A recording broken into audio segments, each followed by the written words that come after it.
Blog Talk Radio.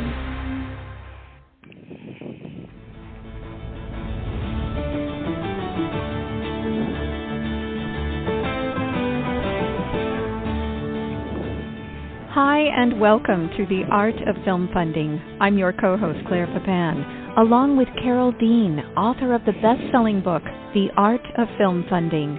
Carol is also the founder and president of From the Heart Productions and the host of this show.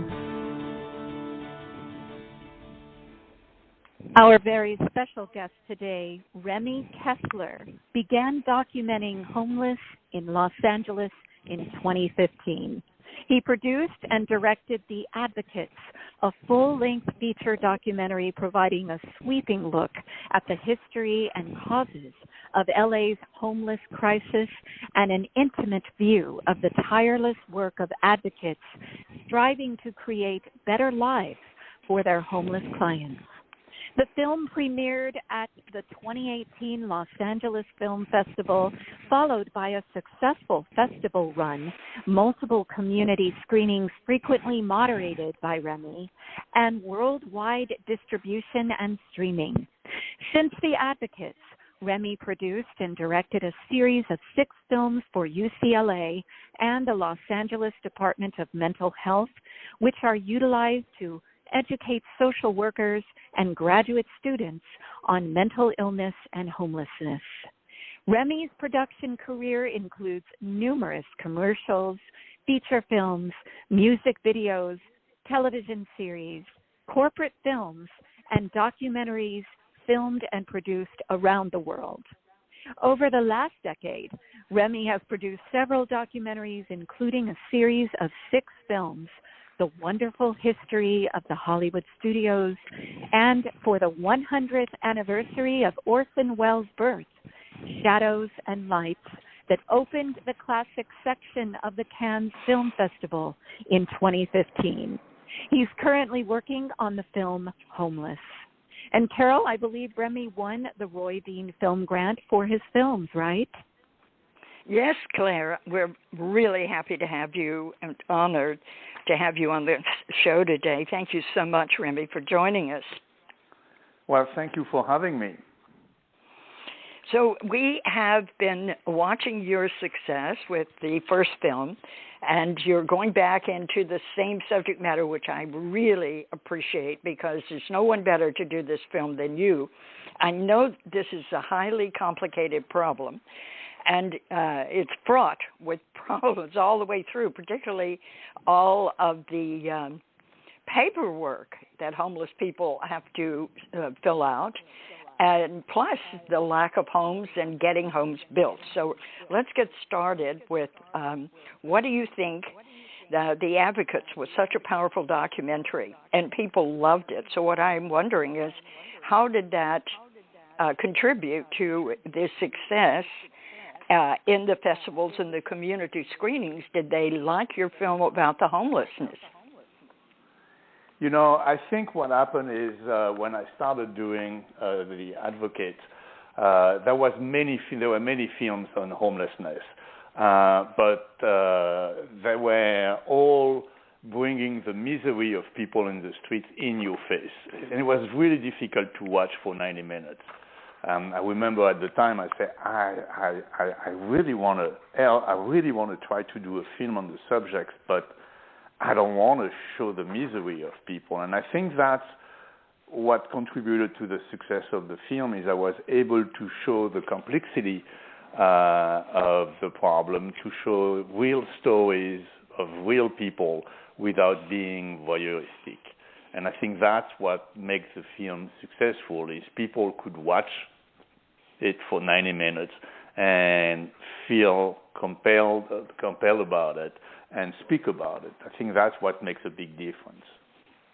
Well, you told a good story. You took actual people who found subjects of it. They found homeless people on the street, and they took them through the process of getting them into a home. But what was so shocking to all of us was the amount of time it took and what they ran into, all the difficulties. I mean, it was unbelievable. And all of us were overwhelmed with the amount of time and work to get one person into a living accommodation. So thank you for achieving that. Well, I'm glad that you liked it. I did. It was great. So after you released The Advocates, what kind of feedback and impact did you observe from the audience, particularly those involved in the advocacy for homelessness? Did they love it? Yeah, so from the general audience, I mean, what was really striking is you were seeing the film, and the question people was asking is, how can we help? How can we be part of helping those people? So there was a lot of compassion developed by the film. For the people, the professional in the sector, they were thrilled to show how complex their work was and how difficult it was. Suddenly, the work they were doing, which was underground, suddenly became really apparent and above the surface. And for that, they were very happy, and they opened the door to me. That's actually really helped me for the following is they were thrilled to have someone being an advocate for them, actually. Yes. This is what's so needed, advocates. And in the advocates, you discussed Proposition HHH, which created a bond that was going to build 10,000 units of supportive houses. And this Measure H, it was a 0.25% sales tax to fund homeless services. And these two measures were meant to end homelessness. Wow. So were they successful? What happened, Remi? Well, that's a question I'm asking to almost everyone I'm interviewing in my new film. What happened? How is it successful? And so HHH was supposed to build 10,000 permanent supportive units. They've built 7,500 and change because the cost of construction went up since 2016. They just coming online now.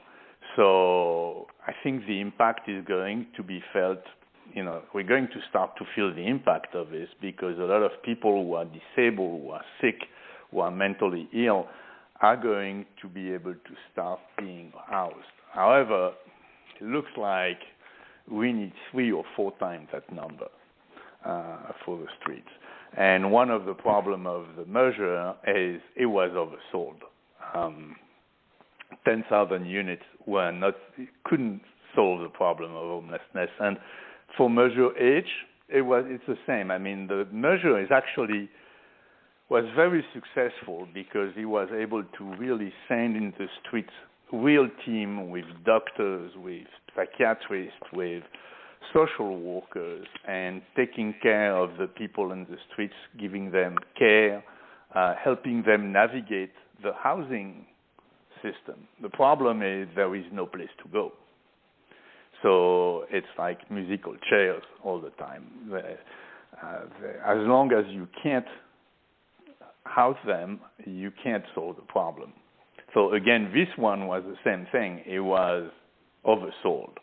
And they realized that. I think everyone in the industry, politicians, social workers, all the coalition that came around those measures realized that they oversold it. Oh my goodness. But it was very useful. It is actually very useful. But it's just a piece of the puzzle. It's one piece of the big puzzle. We've got to solve this, so thank you for working on it. Well, were you motivated to continue documenting homelessness with your upcoming project, The Homeless? So how is Homeless different from The Advocates? So it's Homeless Inc. Inc. Right. Oh, Inc. Of course. I'm sorry. Homeless Inc. Because I've explored with The Advocates the work of the social workers on the streets with the project of UCLA and DMH, I was able to document really the problem of mental illness and homelessness. And, funding is definitely always a subject of discussion between the professionals. And I wanted to really look at the business side of homelessness. And that's how I got pulled into it, because I started finding the stories of people wanting to solve the problem and dealing with the structural issues that needs to be solved. Right. So it is more on the business side, but it's still about people. It's the film is still about people. That's the same. That's the common thread. But we're looking at the behind the scene of the business aspect of homelessness. And how it affects the people on the street, right. Well, yeah. Can you share some of the challenges that you faced in documenting the lives of people who are on the street? Since 2015, many of these have been on the street for a long time. I think what's the most complicated is you start to follow a story. And you spend a lot of time, following the story. I mean, sometimes, the stories last 6 months, a year, and suddenly the person disappears, and you have no more disappears. Story. Oh my gosh! Disappear. They disappear.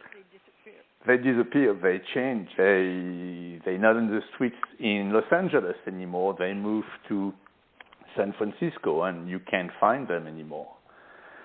Or you have someone that you're following that has mental illness, and suddenly they get into a very acute crisis, and you have to disappear. You can't keep filming. Yes. I guess you could, but I'm not interested in it. Right. And that makes it very complicated. I have this case right now where I follow someone who is in a permanent supportive housing, and for me was the success story. And one of the providers made a mistake, and that person got into a crisis, and we can't film anymore because it would be dangerous for him. Oh my goodness. So that's, I think, the most complicated part of it. Right. Okay, well, because the crisis in LA has evolved over several years, what do you find are the key developments or changes that you've noticed since you started working? Has it gotten better or worse? Oh, it's gotten worse. Oh, dear. It's gotten worse. Definitely you see more people on the streets. I think that's the most striking thing that happened, the most striking development is there are more people. There are more people. And so what's being done to address the problem? I think a lot of, H and HHH were definitely a big tool to address the problem, but it's not enough. So, and so that's one thing. And I think also what happened is politicians and the whole industry realize that they've oversold and they really need to get together. So they've learned the lesson of the past, and they're trying to learn from the lesson of the past. And that's what I'm seeing right now in the film that I'm doing is they're very serious in understanding how did we get there, what did we do wrong, what do we need to do to fix a problem, and how do we do it. And there are some very serious discussions, and that makes me very optimistic. Yeah, and that's what the homeless... For the whole time that I've been filming, it's just now that I'm seeing this trend of people who are very serious about solving the problem. Oh, my gosh, that's good news. And this is what the story is in Homeless, Inc. Yes. Good. All right. Yeah, Homeless Inc. is really about, people trying to make a difference. And people, it goes from politicians to private developers, from non-profit, from regular advocates. They're all coming together, and they all try to make it good. Well, I hope you will also tell us in the film what each one of us can do, because this is a community problem. We all have to get involved in this, I believe. Yeah, I think, the go vote. Go to the polls. Right. I think that's the most important thing, is go vote and show support for what is proposed. Do we have anything coming up on this presidential election? Are there anything in those votes for the homeless? Well, for this election in LA County, there is a Measure A, and that measure is kind of complicated because it's Measure H is sunsetting in 2 years. So, that quarter percent sales tax. So they're going to replace by 0.5% sales tax, but they want to use that money to keep the work that they've been doing on outreach, providing more funding for in-housing supporting services, and measure that you can vote on right now. And I think the ballots have been printed, the information is printed, so you can read about it and see if you think it's a good measure. There are a couple of other measures. It's complicated because it's still very fragmented. And that's one of the big developments that happen, is they're trying to consolidate all the different actions. I think that's actually the most positive element on what's happening, is that consolidation of the efforts. But Measure A is the most pressing things for Los Angeles. And it's complicated because they're asking for more money, but the problem in what we realize, and everybody's realizing, it's going to take more money and more time to solve the problem. But it's fixable. They can fix it if everybody gets together and if they can get the money, because it's expensive. Yes, I bet it is expensive. Well, tell us about your partnership with the U.S. Department of Mental Health. How did that happen, and what role do these educational films play in tracking homelessness and mental health? Well, I think what happened is they saw that I was able to be in the street without a camera and being accepted by the community. I think that was the important factor. So they asked me to do video in order to show social workers and people who are coming out of the university what the life on the field is about, what the work is about. And so I was privileged to work with some of the best team of the Department of Mental Health, and being accepted by them and being accepted by the streets. And I think I was showing how complicated it is to provide the care. And it was much more, we were more focused on the care, what kind of work the social workers have to do to get those people the care they need. Yes. And some of the video, they really provide a glimpse on what life in the street is about for social workers working on that field. And they must have been shocking to those people who saw what is truly going on. But the key is they're in this position. If they're going to do this job, they have to realize that they are dedicating their lives to supporting people. It's a big, important job to take. I mean, it's always difficult to say that because I'm filming difficult subjects, but I really enjoyed working on those videos. They were very interesting, very rich in human contacts, and also we were filming during the COVID pandemic, so it was very interesting. It actually made things a little easier. We could do interview in the street without any sound issue. There was no traffic, and normally I know. Yes, that was good. Oh, my gosh. Well, tell us how people can reach you. Well, I have an email, Remi at kssaproduction.com. I think that's the easiest way to reach me. It's Remi. And you want to spell the rest? It's kssaproductions with an S.com. Okay, got it. And so let's get into the new film, Homeless, Inc. And I love the fact you've got the two S's made into dollar signs, giving us a hint that there's a lot of money going in this, going somewhere, we're not sure where. So what are the primary messages and themes that you want to give us in this new film? It's going to be, I mean, the primary message is there are solutions.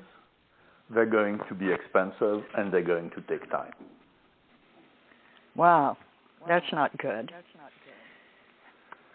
But there are a lot of people who want to solve the problem, and that is good. And I think everybody's sitting around the table. I mean, I'm showing people really having serious discussion on how to solve it and going into action. Oh, this is good. Action is a good word when you're talking about the homeless. You know, it's like, homelessness is like a crisis that's you have two crises getting together. You have the crisis of mental health that's been 100 years in the making. You have the crisis of affordable housing, which is 20 years in the making. And people, and you have the conflict between, the private developer who are here for greed, the non-profit who just spend the money of the taxpayers. And what I'm seeing is they're sitting together now. They realize that there is work for everyone, and they all have a role to play in the solution. Right. It's very important. Well, what do you think are the biggest misconceptions about homelessness that your film will address?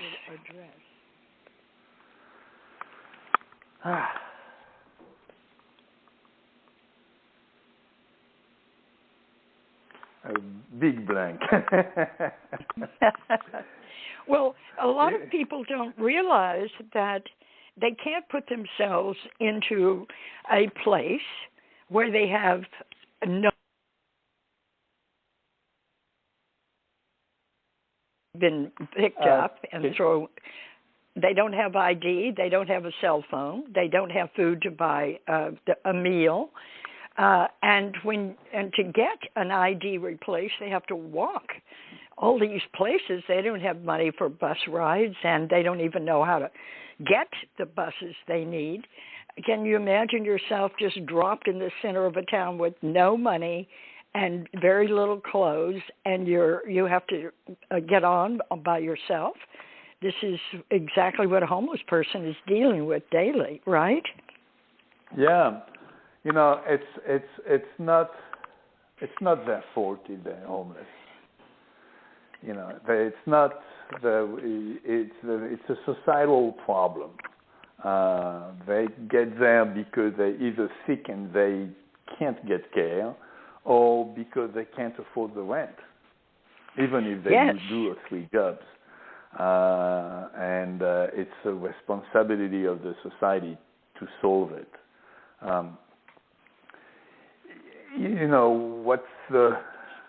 What shall we get out of the film? The message is, we have to get together. We have to come together.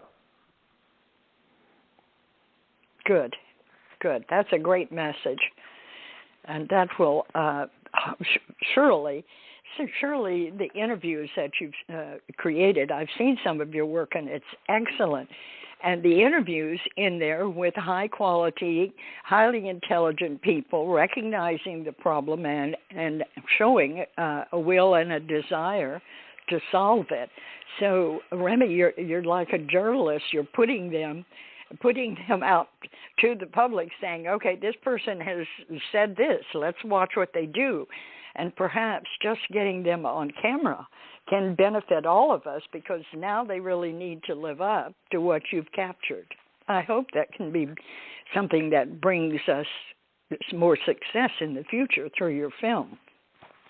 I think if they accept to be interviewed by me on this film, they really want to show their work, and they're proud of it. Although, with a title like Homeless Inc., sometimes I have to give a lot of explanation on what the film is about. Because it's a two-edged sword. Yeah. So somebody, and I have a lot of, the politicians and business leaders, and I remember one who accepted. He said, "Oh yeah, come over," and then he looked at the release, he sees the title, and doesn't sign the release and say, "We need to speak a little about your film. Explain me." Right. Well, it's immediately when you see homeless written with $ signs, Inc., it makes you think that corporations are making a lot of money off of this, and I'm sure they are. The average price to build a one-bedroom apartment for the unhoused is $750,000. That's outrageous. Yeah, and actually, it's once you understand how it works, it's a little more understandable why it's so expensive, and that's why the private sector is so important to come in also to be able to help in some of the section, because you have affordable housing for seniors, you have affordable housing for regular people like firemen and police officers, you have affordable housing for mentally ill people, and it's just the way you use public funding, it just takes time. The way the structure of public funding make the fund available makes it takes 10 years. Goodness. And 10 years, cost a lot of money, because the people need to get all their elements together before getting the money, and that takes a lot of time and takes a lot of money. It takes a lot of money. I think 750, somewhere $1 million get into it per unit. But that's the game of public funding. And what I've seen is they're really trying to work out how can we reduce that. Oh my gosh! I hope they're working on that. But it's like if you're waiting for a permit for a couple of years, the cost of waiting is very expensive. That's really compute into the $750,000. The action of Mayor Bass with the executive directive that they sign hopefully is going to help alleviate that problem.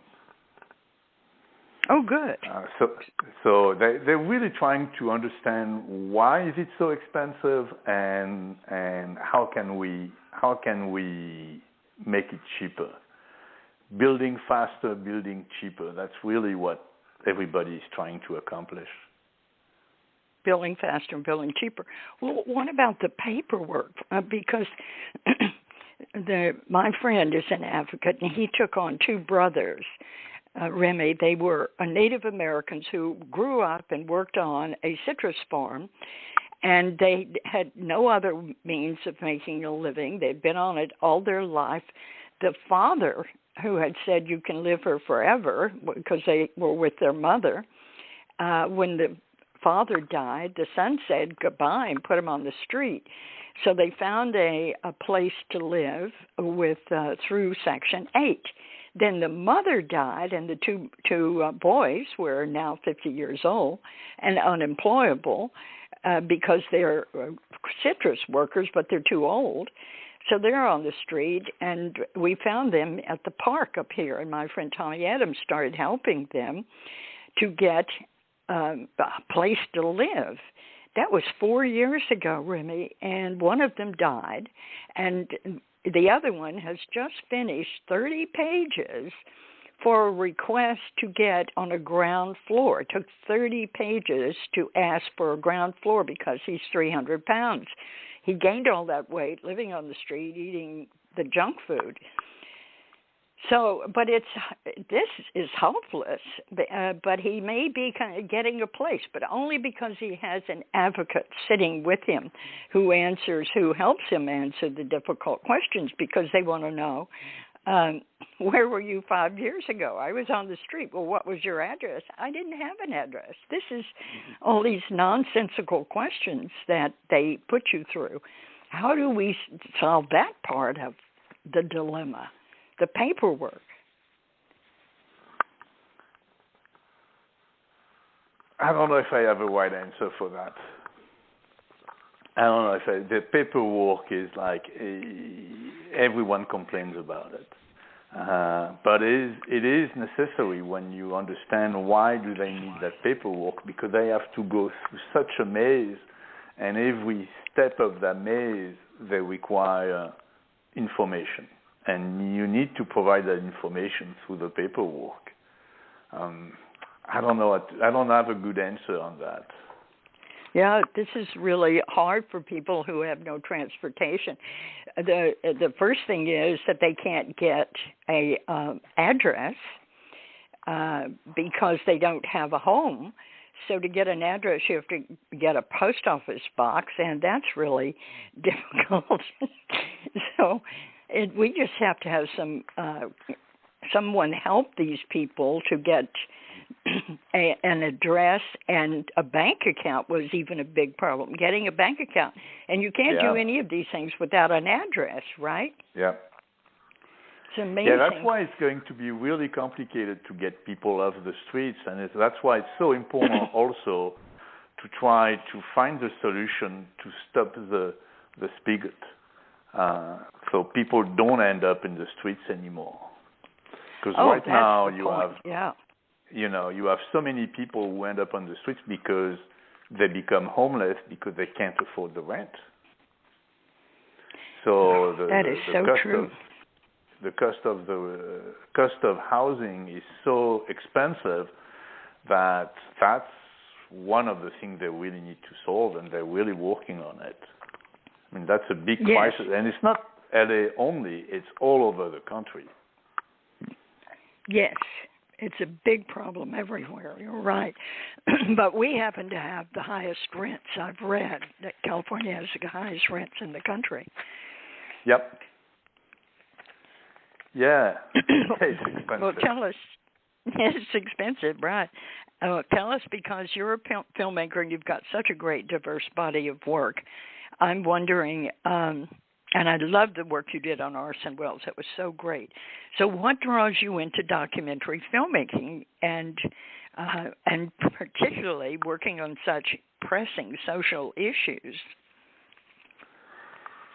You know, documentary, as you mentioned at the beginning, I've kind of done a lot of different type of film, from TV to music video, and I was getting a little sick and tired and a little old also for doing music video, and I got the opportunity to work on a documentary. That was like 15 years ago, and I so much enjoy it that I decided that that's what I'm going to do. To work on homelessness, I very well remember that moment. It was early in the morning, and it was in Hollywood, and there was those two women pushing a cart in the middle of the street. And it really touched my heart, and I thought, how can I help? And that's how I thought, well, why don't I try to make a film to show how we can help? And that's where it started. That's how I got drawn into it. And that why am I still in it? Yes. I don't have a good answer for that. It's a commitment. Obviously, you've made a commitment to do something to solve this issue and bring it to light. This is why documentaries, or to me, documentary filmmakers like you, Remi, are the salt of the earth. You're our greatest asset, because what you're doing is you're our journalist. You're today's journalist. You're saying, here's a problem, here's a potential solution. You decide what you can do personally, and let's solve this problem. You give us ideas, you give us a problem, you give us ideas for solution, and you get us involved, because it's only when people get involved that things work. I noticed in your film, and I'm so happy you did this, you took a group of people who were all eager to help get a ballot on the vote, and they needed 400 signatures. So there must have been maybe 50 people in the room, and they all were eager and excited, and they went out with their little clipboards, and then they got on the street, and nobody wanted to stop. They just kept going, like, don't bother me. Then they knocked on doors, and they said, don't come to my house. I don't want to see you. So we've become so sheltered from the COVID that we've lost our connection to each other, and somehow it's making it even harder for the homeless to get served. So thank you for putting that in. I think that's a real important wake-up call to all of us. You know, I think there is a new generation of politicians, a new generation of advocates, and they really want to solve that problem. And they're eager to do it. And they're very stubborn. They want to do it. And that's really exciting. It's really exciting to see. It's really exciting to film. Yes. Right, and thank you for doing this work. And because the friend I have, Tom Adams, he carries a huge amount of water in his cart. And Remi, when he finds people on the street homeless, he gives them a couple of bottles of water, and they're so pleased. Some people just pour it all over their body because they haven't had a shower. They haven't had water on their body. And he buys tents for them. So that they have a little shelter at night. There are a lot of things that people can do to help the homeless. Don't be afraid of them. They're really, most of them are pretty nice people, right? They are the most fantastic people. They are so beautiful people. They're really, really amazing. You know, I've developed a couple of friendships in the streets. They are very, very nice people. And you mentioned bottle of water. I mean, having a couple of bottles of water is, you know, so helpful for them. When they ask, you know, for $1 on the streets, if you give them a bottle of water, they're going to be way more happy than $1.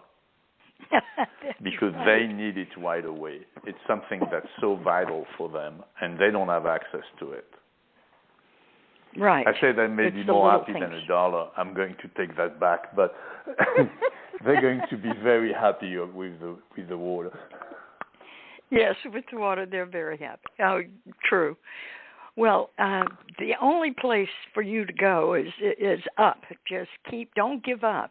It's what all of us is saying to you, Remi. Keep this going, because we're relying on you and other documentary people who care. This takes a lot of heart. Yeah, it's difficult. I mean, funding, and you know that more better than everyone, funding documentaries is still very complicated. And it's still very difficult. So and thank you for the work you do, Carol.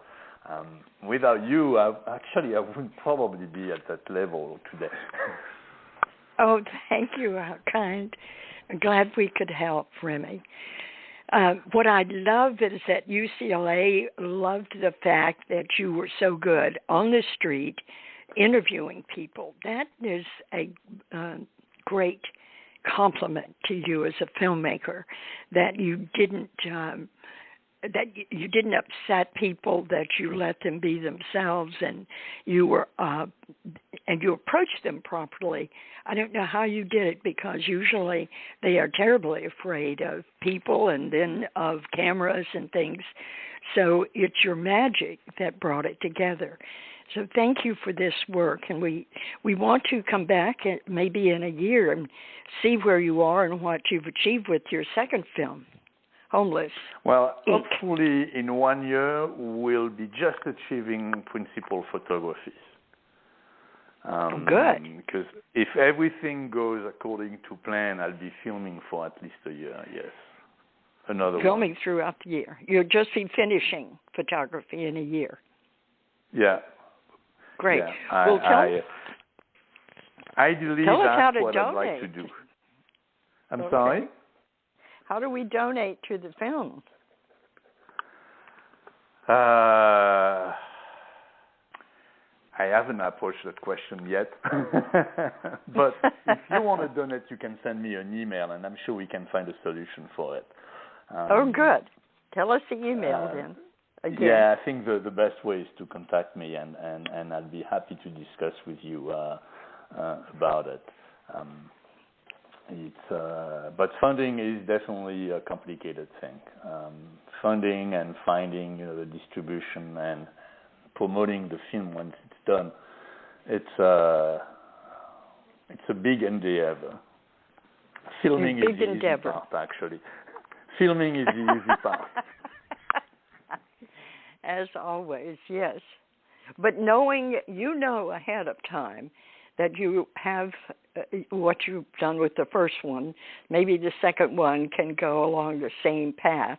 But you will find that there will be agencies. Wouldn't it be nice if you could reach some of the housing agencies in the California district, they're up and down California, so that these people can see what the problem is. The people working on one tiny aspect of the homelessness, when they see the entire concept, it might encourage them to help find new solutions for their job and for the people they're working with. I think it could be inspirational.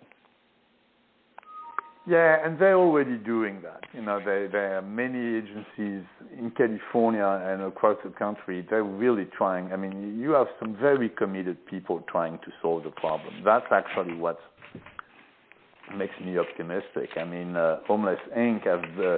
was in development for a good 2 years, and for 2 years I was thinking, there is no positive solution.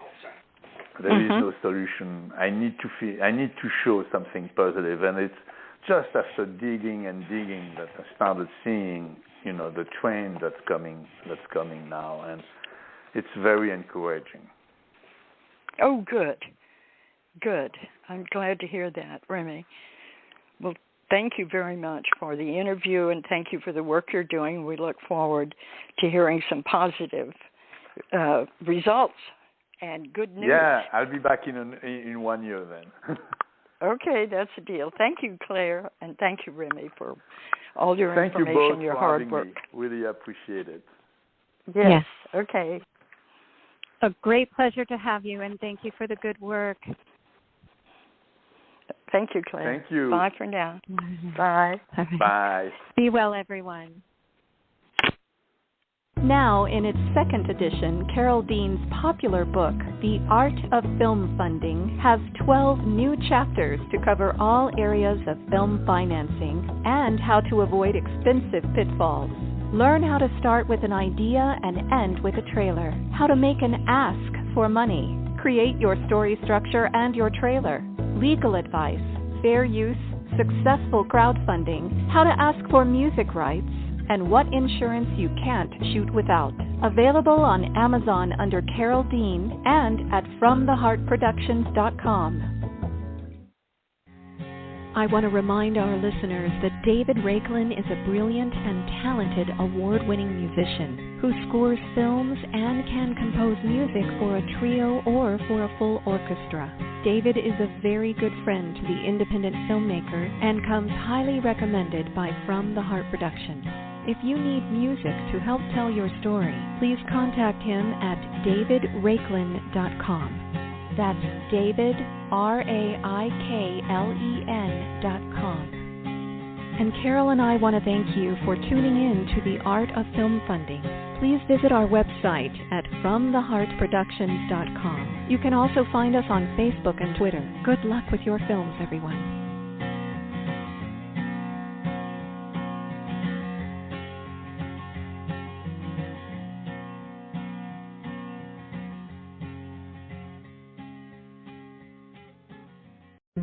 When you're part of a military family, you understand sacrifice and support.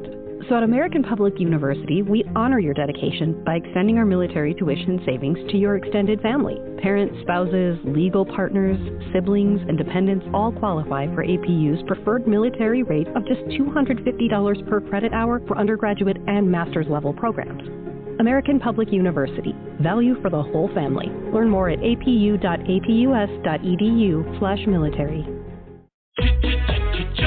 Looking for excitement? Chumba Casino is here. Play anytime, play anywhere. Play on the train, play at the store, play at home, play when you're bored. Play today for your chance to win and get daily bonuses when you log in. So what are you waiting for? Don't delay. Chumba Casino is free to play. Experience social gameplay like never before. Go to Chumba Casino right now to play hundreds of games, including online slots, bingo, Slingo, and more. Live the Chumba life at ChumbaCasino.com. VGW Group. No purchase necessary. Void where prohibited by law. See terms and conditions. 18+.